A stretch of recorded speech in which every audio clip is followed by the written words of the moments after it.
Hey, welcome everybody to day 2 of the new thinking habit. And I'm going to start with this. So, I just want to share my personal story that just happened. So, I am actually re recording this because I forgot to record the morning session, right? So, speaking of eliminating negative thoughts, this is a real time story, right? Like when I realized that, oh, I didn't record that session, which I have. It never happened to me in the past. This is my first time, right? Now, the outside third dimensional physical world impacted my, my thinking. Ah, I didn't. And then I didn't allow myself to go to a disempowering thoughts and then told myself that, oh, there must be a meaning in this, that I need to redo this recording. And then I began telling myself empowering thing that, okay, people who attended this morning live got what they got. And this is going to be a little bit of different version of the same content because I usually don't prepare too much, right? I have some bullet points and things that I want to cover, but I go with the flow intuitively. And I made this a very, very special moment. So that is the shift, the perception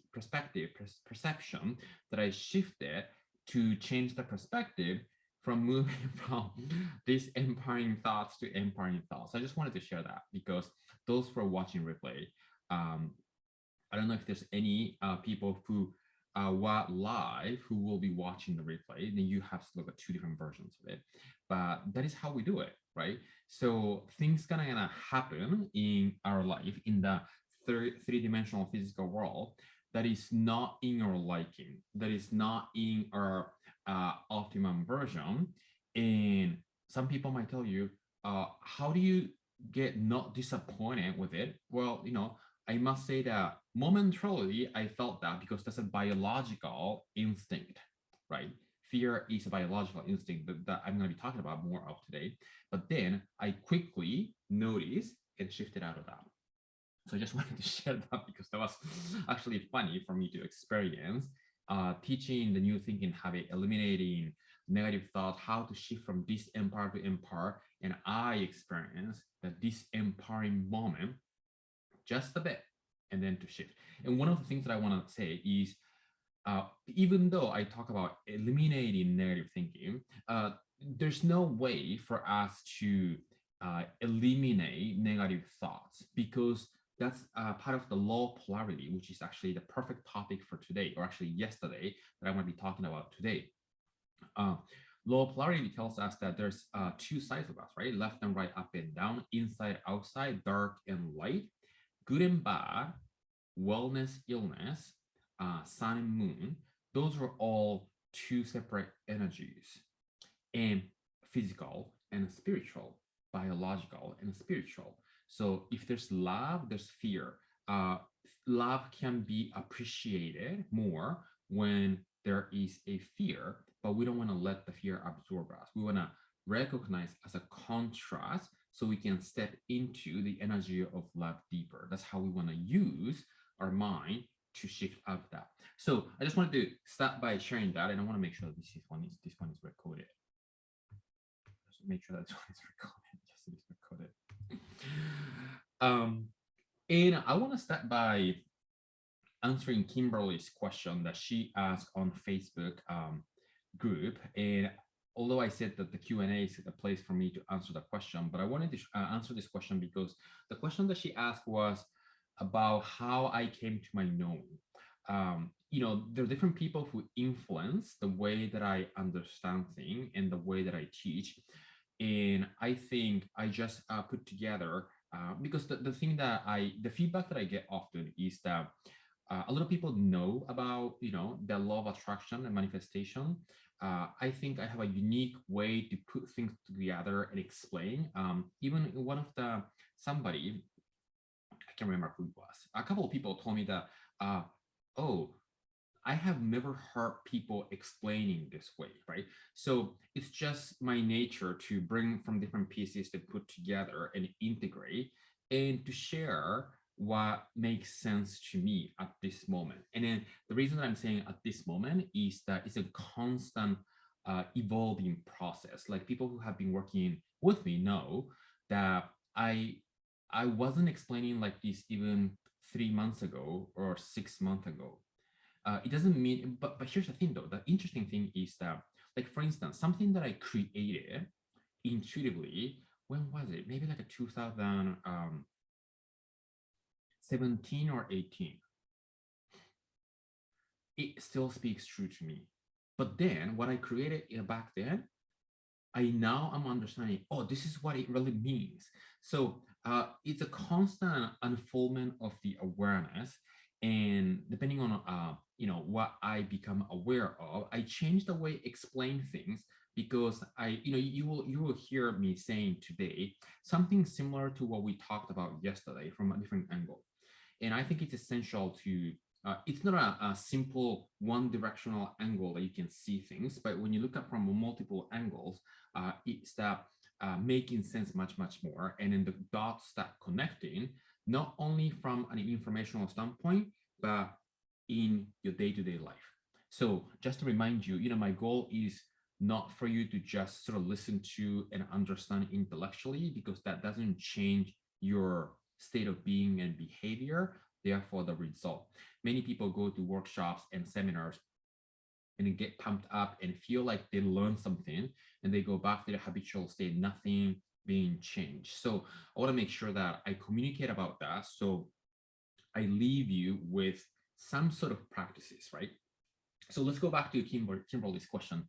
So she asked me how I came to this knowing. So not many people know that I was living in South America.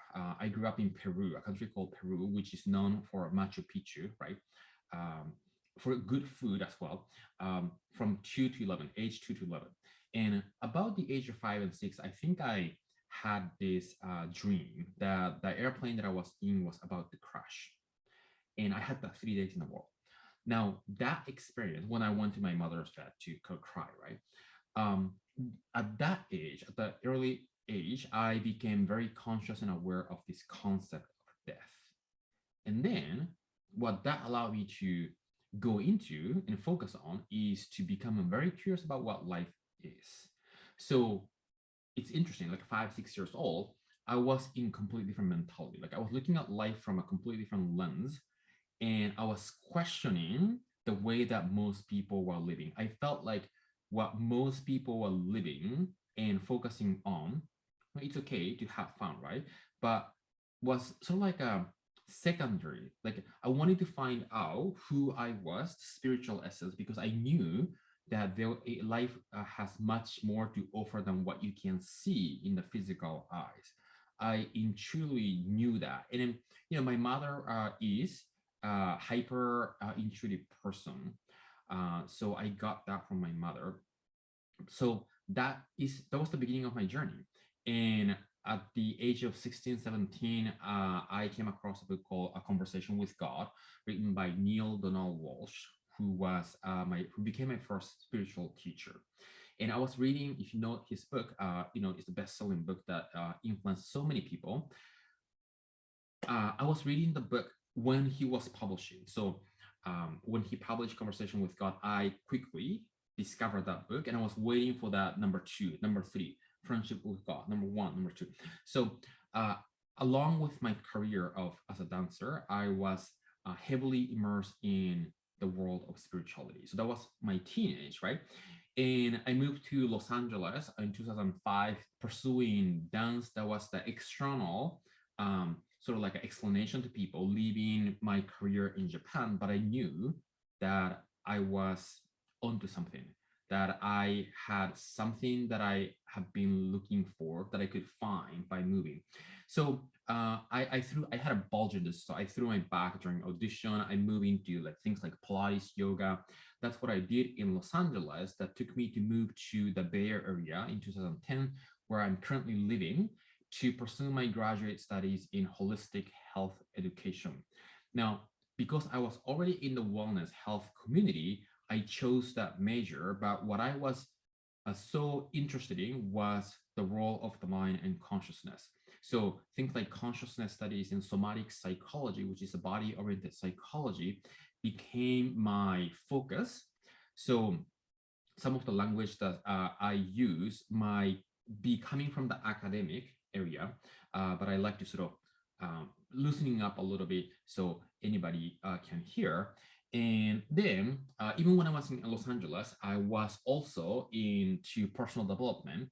And a lot of people know the movie The Secret, the book, the movie The Secret, that explains the law of attraction. So people like Bob Proctor, Jack Canfield. I went to a different programs with Jack Canfield, and Bob Proctor, I first met and went to his one-day workshop, maybe like 14 years ago, and maybe 12 or 13.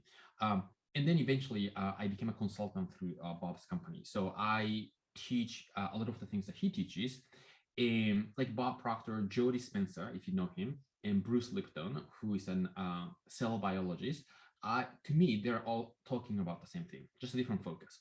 You know, Bob is more of the business oriented. He talks about money. He talks about paradigm, which is subconscious programming.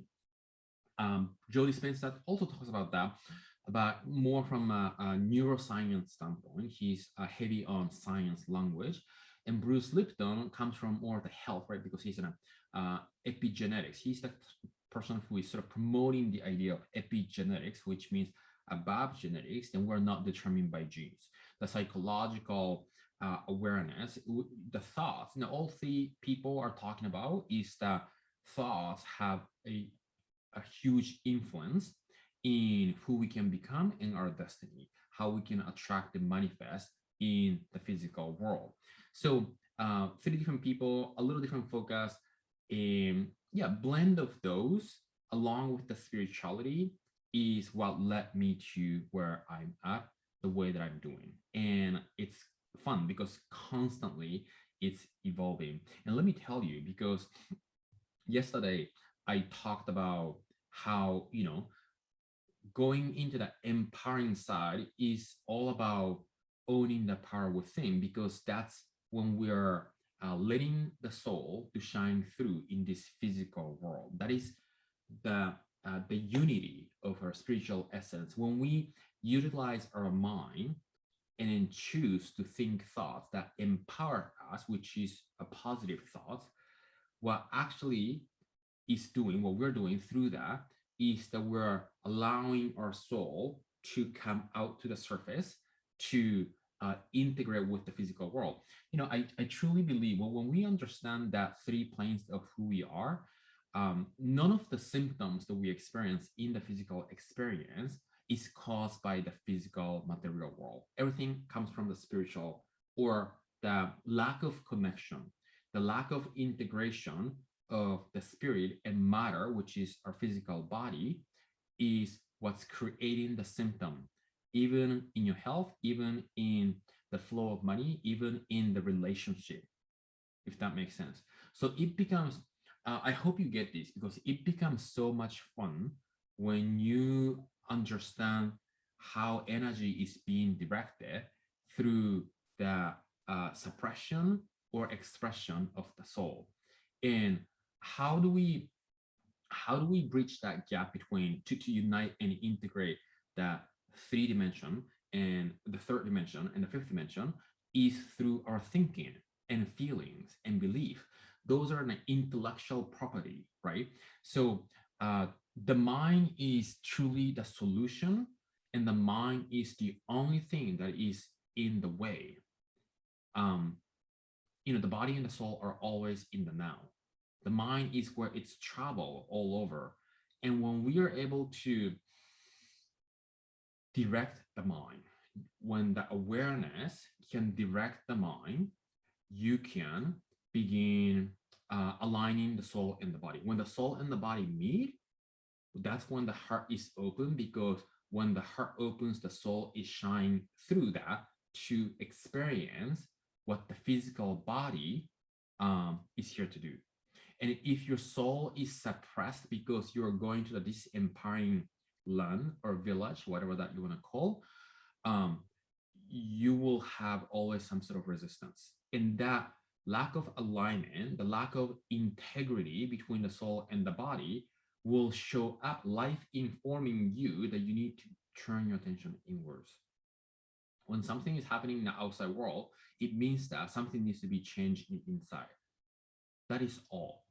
So many of us are focusing on trying to change the outside without looking inwards, which you will never be able to shift that issue or challenge in a permanent way. You might have some success, but then if that incongruency is still there, life is gonna continue to bring a message from different place. Hey, now I'm gonna give you this relationship issue, so you can turn inwards, because the entire path that we are given in this physical world is to realize who we are and to begin creating the ideal version, which we're going to be talking about that more tomorrow. So I hope that gives you sort of like a clarity around how I came to my knowing.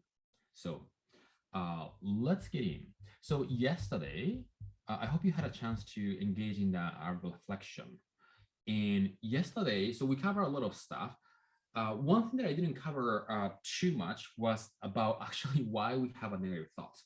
So the reason that we experience negative thoughts, it's been said that 70% of the thoughts that we habitually think are negative, and 90% of the thoughts that you are thinking today, you all also thought yesterday.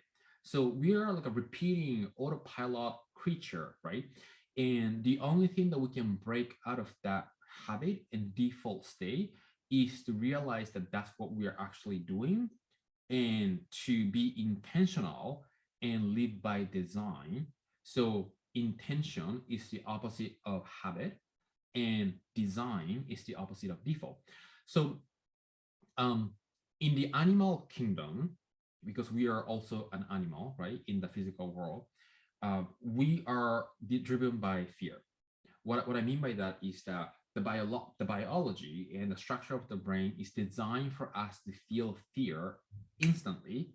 So that trigger, the activation, allows us to run away, to stay safe. So the knowledge that I often give is that you have a fire next door in your neighbor, and you want to be informed by your instinct to run away from it, right? Because then only then you can be safe. So whenever you have a habitual pattern of thinking, your mind going to the negative, your mind going to something that is not meeting your desire, it means that your biological circuit is automatically designed to take your attention there, so you can keep that in mind for you to stay safe and run away when something happens. Does that make sense? And then also there's an habitual stuff, right? One of the things that I often say is that your habit and fear are governed by autonomic nervous system. What I mean by that is that it runs on its own. So one thing that I am talking on today's topic is the moving walkway, the analogy of moving walkway, which is when you go to the airport, there's a moving walkway. So once you step your foot on the moving walkway and get on, it start running on its own, right? So we live that way. We live habitually getting onto that moving walkway. Like when you get up in the morning, if you're not getting up, waking up, and then setting some intention, you habitually get onto your moving walkway, which is the pattern of going to the bathroom, wearing something, doing a ritual, and that's an automatic stuff. Now, the autonomic nervous system that makes us habitual, it makes us fearful, are designed in our animal biology as a gift. So we don't need to think about it all the time, but makes us safe, it makes us automatic, right?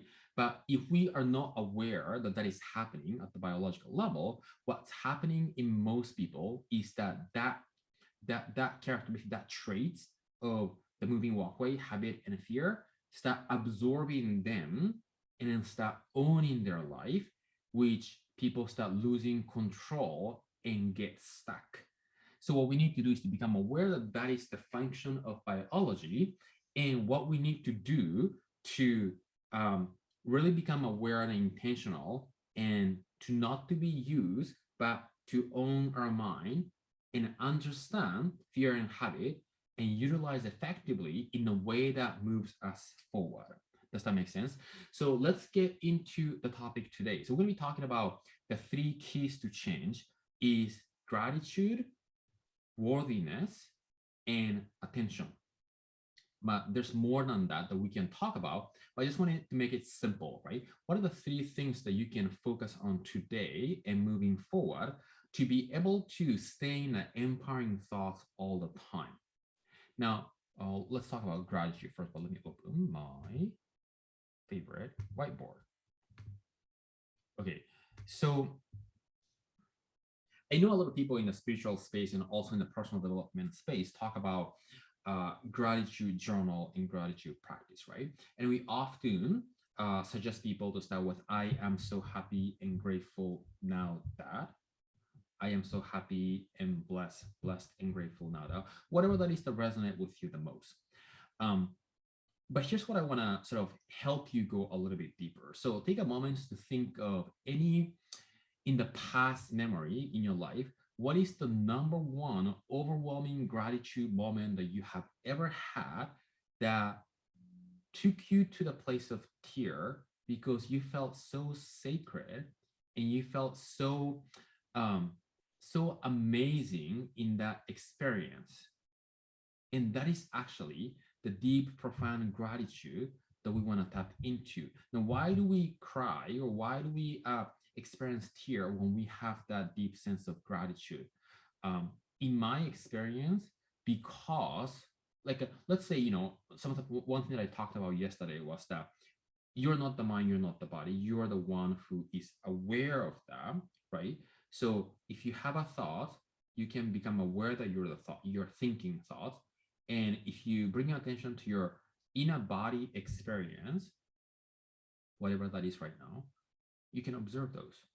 That observant, the one that is aware of all that, is you. The you that is the soul. Now, when we understand, and it's very subtle, it's almost like in the background watching, right? But that is your essential you. Now, how do we tap into that? Now, that version of you doesn't have any condition. That version of you is full of happiness. We don't need anything to be happy because we are already happiness. Happiness is a noun, right? People use as an adjective, and people want to have something or be able to do something in order to obtain that feeling. But that feeling of happiness, feeling of freedom, feeling of joy and love and unlimited expansion is who you already are. That awareness of you is that expansiveness that doesn't have any boundaries, that doesn't have any conditioning, that doesn't need anything for you to feel worthy. And you are worthy because that is who you are. Does that make sense? So when we tap into that level of gratitude, overwhelming gratitude. Oh, I was talking about why we experienced here. That experience and feeling of gratitude is who we already are at the spiritual plane. But then that the journey of human journey is that we get exposed to all the conformities, all the conditionings from family, school, society, community based on their programming, right? So all of us have been exposed to other people's information, and we start forming our belief and thinking process based on that. Does that make sense? And that's that covering our pureness of the essence of who we are. So if you're currently feeling not good enough or lack of confidence or having negative thoughts because you're not feeling worthy, because if you're feeling expansive in that state of gratitude, there's no room for these empowering thoughts to come in. Just like you cannot be gratitude and fearful at the same time. So the essence of who you are does not have any room to have a negative thought. But the reason that we are not in that state of deep, profound gratitude is because of that covering layer through the conditioning that we got exposed to. So the reason that naming these three things: gratitude and worthiness and attention as the key factors to change, so you can be in that disempowering state, so in the empowering state all the time, is because we want to access who we truly are by understanding gratitude and who we are. And then, we want to feel worthy from within to feel empowered. And we want to keep our attention there because we get distracted, right? Now, that true version of us, which is an expression of the soul, has been suppressed for a long time for all of us, for most of us, if not all of us. And when something happens in your life that activates that deep, overwhelming gratitude, because now soul is free to be expressed in this physical world, now you experience a biological tear because soul is finally free, has been waiting for you to recognize its expression. So what happens in our biology when we have tear? We feel a sense of let go. We feel a sense of expansion. We feel a sense of, oh, finally, there's a sense of freedom. That feeling is when the soul is now meeting the body. When the soul meets the body, you experience tear. That's what it is. Because we have been suppressing it for a long time. So I just wanted to mention that, right? So all those information can give you a clear explanation of what gratitude is from a whole perspective, spiritual perspective. So we talked about the fifth dimension, which is the spiritual plane. And so your head or your brain, neither of them is your mind. But just for the sake of explanation, the top circle, I'm just gonna have this as a mind.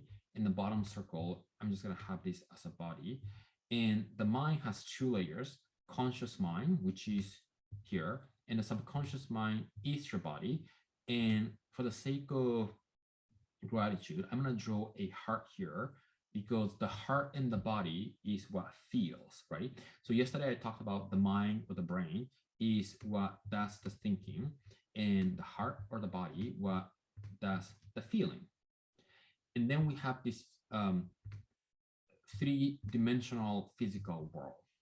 So what we're doing right now is we want to avoid letting the outside situation impact our thinking, just like I had experienced a little bit. Like I forgot to record this session too, that impacted my thinking momentarily because the biological instinct is so fast. That's number one, right? Like let's call it A. And then from the past memory, which is the B, we allow our thinking to be influenced. But the C is what we want to begin training our mind. C is coming from the future vision to activate our thinking instead of our past memory. Sorry, this F is future, this F is feeling, right? And there are three ways that people can think. Number one, A, outside impacting our inside. Number two, B, past memory impacting our thinking. And C is what we want to practice. Your future vision create your thinking. Now, tomorrow I'm going to be talking about conscious manifestation, the power of the thoughts. In that process, I'm going to be explaining the traits and the role of the subconscious mind. Your brain, your body, your subconscious mind cannot tell the difference between what's real, what you imagine. So let's say if you are watching this, whiteboard right now, you're using your visual to interpret whatever you see. Take a moment to close your eyes and just imagine what you just saw. Your brain, your body, your subconscious do not know that you're doing that, but it's deductive. So it's just receiving information based on your imagination. Does that make sense? So, and then here's the beauty. Your conscious mind can imagine anything you want to imagine. So let's say if I tell you right now, imagine an ocean, and over the ocean, imagine a bear floating. You can imagine that even though you have never seen it. Does that make sense? Now imagine go to Hawaii and a pine tree, right? And then let's say let's have a park next to the pine tree, and there are three kids running around. Now you're imagining you might have not seen that particular thing at all, right? So you can direct your mind to imagine anything from nothing. And it's a combination of the information that you have collected in the past that you're putting together in a way that you want to, but that is the power of the mind and the imagination. So not from outside, not from the past, but from the future. Now let's talk about this a little bit, because thinking, whenever you think, it's gonna influence your feeling, right? So let's say what would be a good thing. So I want you to think about a ice cream, right? And let's assume that you like ice cream, and now you are putting a nice warm brownie over the ice cream and nice warm chocolate sauce over that cold ice cream, and you are going to imagine using a spoon, scooping and putting that in your mouth, and you feel the taste and you feel the sensation in your body that you ate, when the exact sensation that you have when you're eating that, right? And I assume that most people have eaten ice cream. Most people know how chocolate and brownie taste. Now you imitated that experience using your imagination, but that thinking that you created, the mental picture, produced that feeling in your body. And maybe that your heart opened because of that, right? So this is true. Thinking definitely impacts your feeling. But I think where most people are stuck is the lack of awareness that the feeling, the deep feeling that they have inside, also trigger their thinking pattern. And most of the time, this feeling that people have um, is the collection of their past experience and the feeling about them. Yeah. So let me pause a little bit because that's more of the topic of the worthiness, but I'm gonna come back to that. But let's come back to gratitude, right? So gratitude, happiness, love, joy, freedom, that is a nature of us, who we truly are at the level of the soul. So when we entertain our mind and then go to that place of gratitude, we can think of, picture the situation, but gratitude is what feels, right? What we feel. Um, Nobody say that I think gratitude. Well, you can think of gratitude, but gratitude in essence is a feeling. And when you feel something long enough, it becomes the state of being. So when you feel gratitude, you're accessing the quality of the soul.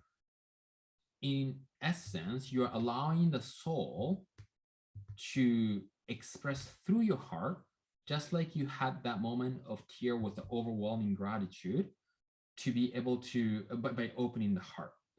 And another sort of unique way that I sort of started to explain uh, a while ago is that I look at heart as a gate, right? What if the heart is the key to really bridge this three-dimensional world, the three planes of understanding: physical, intellectual, and spiritual? And what if by opening the heart, you can allow the soul to shine through?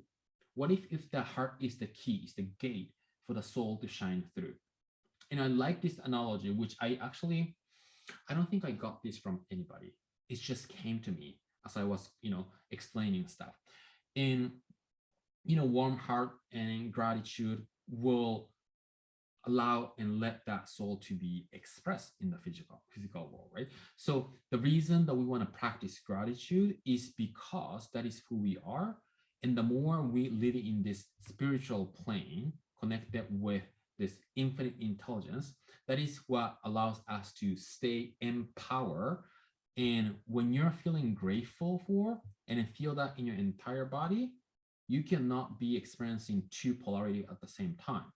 So gratitude and fear-based disempowering thoughts will not exist exactly at the same time. So the more you practice living in gratitude at every single waking moment, which is a practice, right?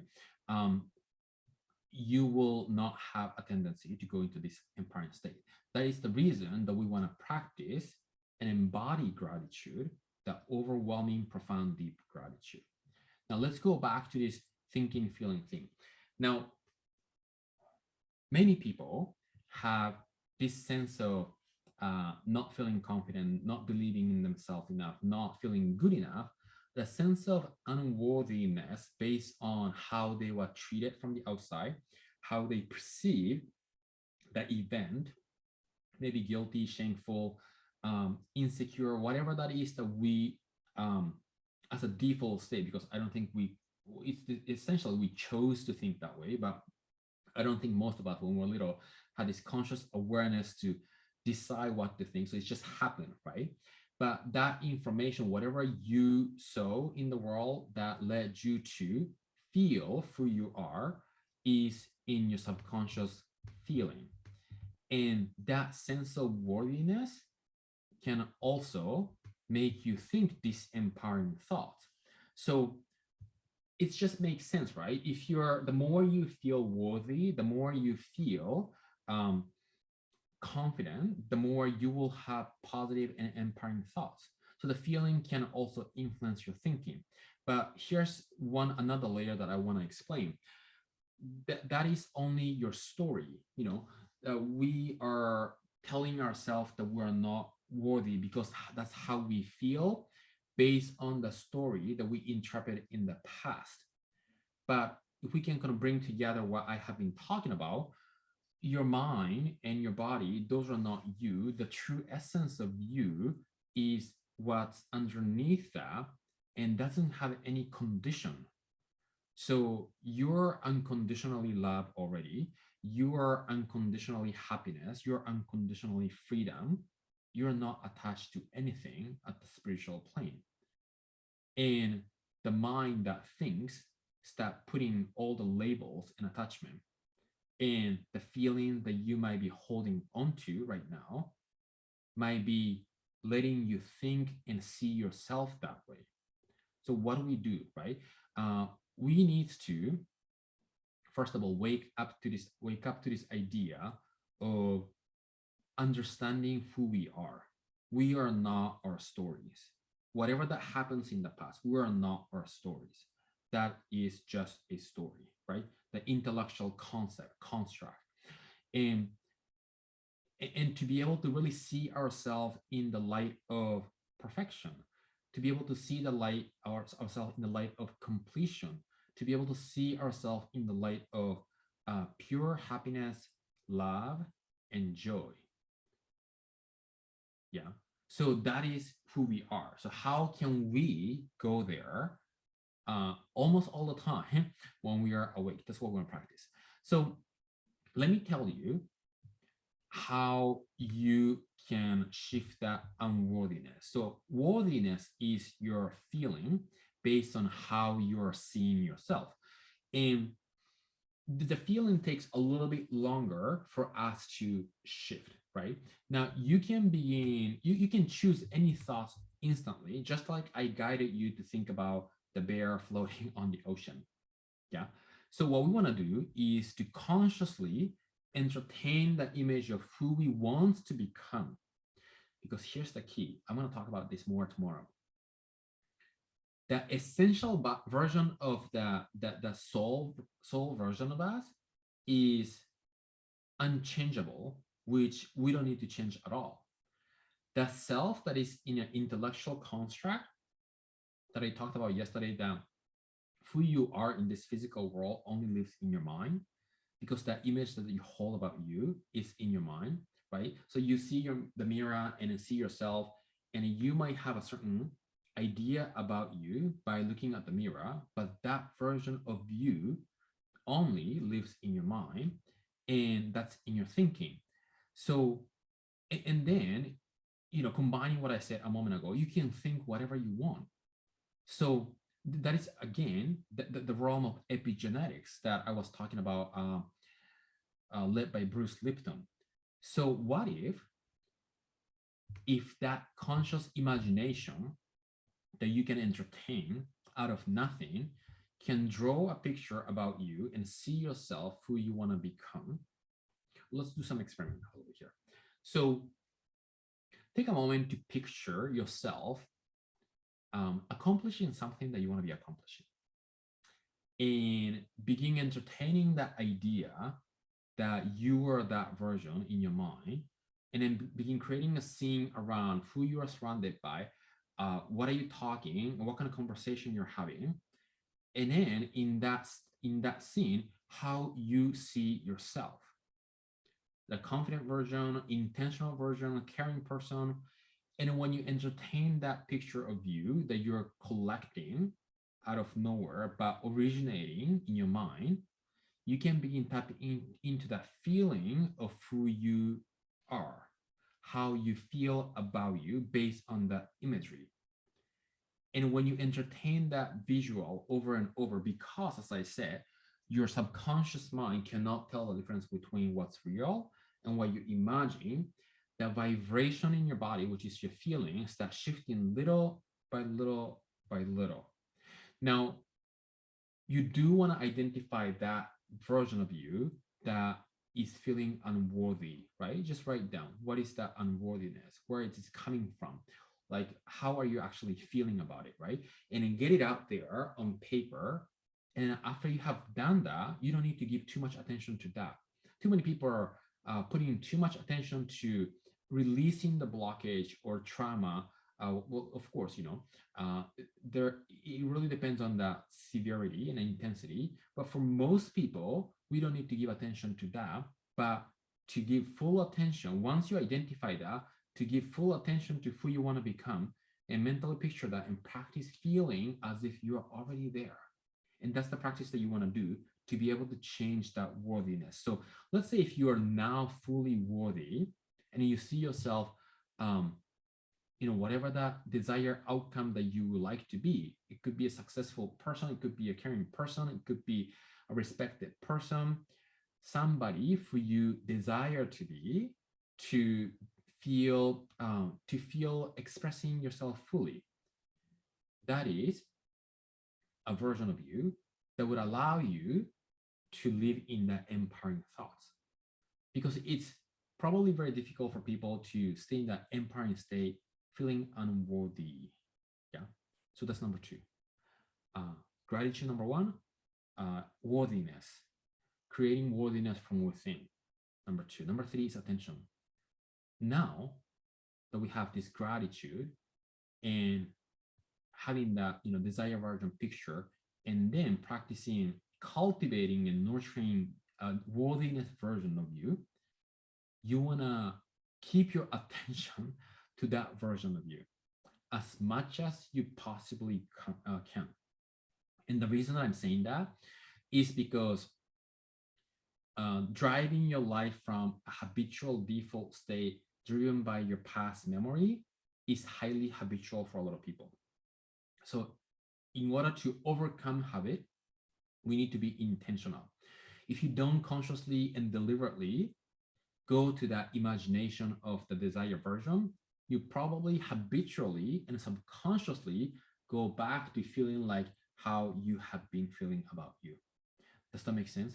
So until that new version becomes your new habit, we need to consciously and deliberately guide our attention to that place.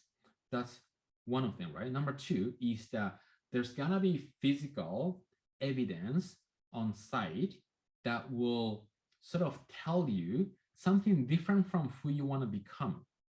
It's inevitable because that's how things happen, right? So let's say if you want to become somebody, but there is a feedback from the outside world that would sort of momentarily makes you think that you are not good, and how that's how you perceived it, right? So we want to be able to suspend that and not to give energy to that and not paying attention to that, and then learn the lesson and shift back the attention to your fourth dimension, the imagined world. Does that make sense? I think I covered it all. I want to also talk about lastly, even though I'm talking about the past memory and the future imagination, I just want to say that there's no such a thing as past or future.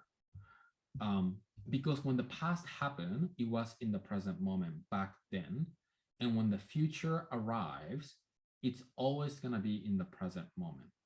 So I want to anchor this idea that the present moment is the only moment that we can ever experience. Now we can think about the past, we can think about the future, but there's no such a thing. And notice that if you sort of observe your body right now as you listen to myself and watch, the body is not really going anywhere, but it just is in the now. And so as the soul. And the mind that likes to travel different places start thinking about the past, thinking about something different, thinking about the future. But that about thinking something is always happening in the now. Does that make sense? So there's a difference between past and about past, future and about future. So if everything is happening in the now, even the activity of thinking about the past and about the future, everything is happening just in the now because that's the only time and the moment that exists. Life is a forever unfoldment of the present moment. Yeah. For everlasting present moment unfolding. It's a continuation of the now. And so what that really means, if there's no future or past, it means that it's just a matter of attention, what we want to be thinking and then feeling in the now. Do we want to be feeling disempowered, feeling thinking disempower, or go to that polar opposite of empower, because we now know, both of you, that that empowerment is actually the choice of leaning into empowerment is the choice of opening the heart, which essentially tapping into the spiritual essence, which also means that allowing the spiritual essence to come through us to be expressed, because that's what we are here to do. And I said this is the last thing, but I have one more thing. One of my previous clients, I was editing an interview that I did with him, and he said something that I don't. He said that he might heard from myself, but I'm not sure. Heart is always unconditional, right? Your heart is always unconditional. The mind covers the heart to feel like we are having this closed heart. So you can think of it any way, right? You can think of the heart is open, the heart is closed, but the heart, I think, is always open. And it's the mind that covers that opening to suppress a lot of stuff by thinking we're not good enough, thinking negative thoughts, thinking disempowering thoughts, thinking based on the fear-based understanding of ourselves and the life. It covers coding around the heart. So the already open unconditional heart is blocked by the mind. Does that make sense? So I just want to make sure that I communicate that, and also to open the heart, or to create that pathway for the a heart that is already open. We want to take care of the thinking and the mind. So that is the new thinking habit. The new thinking habit that we want to develop is to understand all of this and how can we embody staying in gratitude and nurturing that worthiness, so we can choose to be in that empowered place all the time. Okay, I think that's enough for today.